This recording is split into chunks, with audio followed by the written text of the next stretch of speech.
اس سے قبل ایک نہیں، دو نہیں، 3 قسمیں کی، تو پھر کان تو کھڑے ہو گئے، سماعتیں تو بچھ گئیں کہ وہ کون سی شے ہے جس کو بیان کرنا مقصود ہے، اور اس سے قبل قسم پہ قسم کی جا رہی ہے۔ قسم محبوب شہر مکہ کی، قسم محبوب تیرے والد بزرگوار حضرت ابراہیم علیہ السلام کی، اور قسم تیرے پاکیزہ وجود کی۔ اب انسان بالکل سماعتیں بچھا کے منتظر ہے کہ قسم کی کس بات کی جا رہی ہے، کس بات پہ قسمیں ہو رہی ہیں۔ تو جواب آیا، قسم محبوب شہر مکہ کی جس میں آپ رہتے ہو، قسم آپ کے والد بزرگوار حضرت ابراہیم علیہ السلام کی، اور قسم آپ کے پاکیزہ وجود کی۔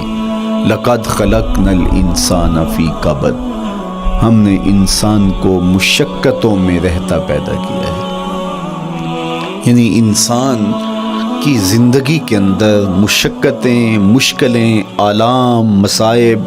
حالات کی تلخیاں، سخت مراحل، یہ اس کی زندگی کا حصہ ہے، اور ہم نے اس کو ڈیزائن اس طرح کیا ہے کہ یہ ان ساری مشکلات سے نہ بردآزما ہوگا، اور حالات کی تلخیوں کا مقابلہ کرے گا، اور خیر و شر کے ساتھ ساری زندگی اس کا تعلق رہے گا۔ تو یہ اگر سخت جان ہوا تو زندگی میں کامیاب اور بامراد ہوا، اور اگر یہ کمزور ہوا تو پیچھے رہ جائے گا۔ اور اس کے لیے جو قسمیں کی ہیں وہ 3 ہیں۔ قسم کا اور جواب قسم کا تعلق ہوتا ہے، یعنی جس پہ قسم کی جا رہی ہے تو جو قسم کی جا رہی ہے اس کا کوئی آپس میں تعلق ہوگا۔ جب پھولوں کا ذکر کریں گے تو پھر اس کے متعلقات ہی بعد میں بیان کریں گے۔ کسی نے کہا تھا جنگل میں کوئی مے خار مرا ہے، جنگل میں کوئی مے خار مرا ہے، اسے انگور کے پتوں کا کفن دو۔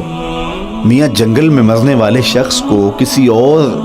درخت کے پتوں کا بھی تو کفن دیا جا سکتا ہے، لیکن صاحب مرنے والا مے خار ہے،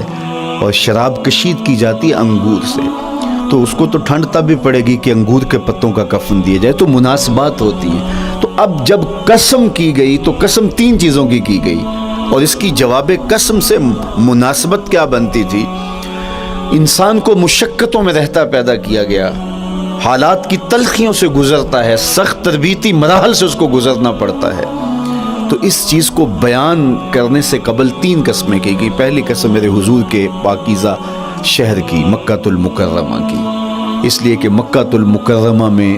دیکھ لیجئے کہ صحابہ اور حضور کے ماننے والوں نے کیسے تلخ زندگی کاٹی۔ شجر اسلام ثمربار ہوا تو ہمیں تو یہ کھلے ہوئے پھول دکھائی دیتے ہیں، لیکن ہم نہیں بھول سکتے کہ بلال حبشی کی پیٹھ پہ کیسے کوڑے برسے اور احد احد کیسے پکارتے رہے۔ تو ہم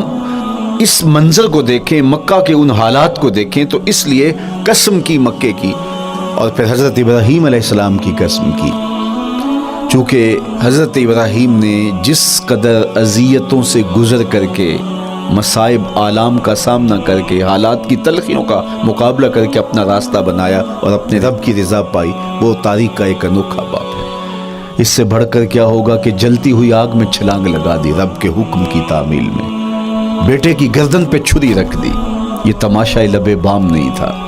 منا کی وادی میں وہ انوکھا واقعہ رقم ہوا کہ آج بھی تاریخ انگشت بدندہ ہے کیا ایک باپ، اور وہ اس بیٹے کو ذبح کرنے کے لیے آمادہ ہو گیا جو اس کی آنکھوں کا نور ہے اور دل کا قرار ہے۔ رب سے مانگ مانگ کے لیا، لیکن تعمیل ارشاد میں اس بیٹے کی گردن پہ چھری رکھنے کے لیے باپ تیار ہو جاتا ہے اور اس کو ذبح کرنے کے لیے آمادہ ہو جاتا ہے، حتیٰ کہ بیٹے کو لٹا لیتا ہے اور ہاتھ میں چھری پکڑ کے بیٹے کی گردن پہ رکھ کے پوری ہمت کے ساتھ جب چھری چلاتا ہے تو آواز آتی ہے فلما اسلما وتلہ للجبین ونادیناہ ان یا ابراہیم قد صدقت الرؤیا انا کذالک نجزی المحسنین۔ ابراہیم بس کرو، تم نے واقعی خواب پورا کر دکھایا۔ اپنی بیوی کو، اپنے نو مولود بچے کو وادی غیر ذی زرع میں چھوڑ آنا، جہاں کچھ بھی میسر نہیں تھا، یہاں آپ کو آپ کے ماں باپ چھوڑ کے جاتے ہیں، ایک خوبصورت آسودہ ماحول ہے، اور آپ کو جس مقصد کے لیے چھوڑ کے جا رہے ہیں تو وہ مقصد بھی آپ کے اور ان کے پیش نظر ہے، لیکن اس کے باوجود بھی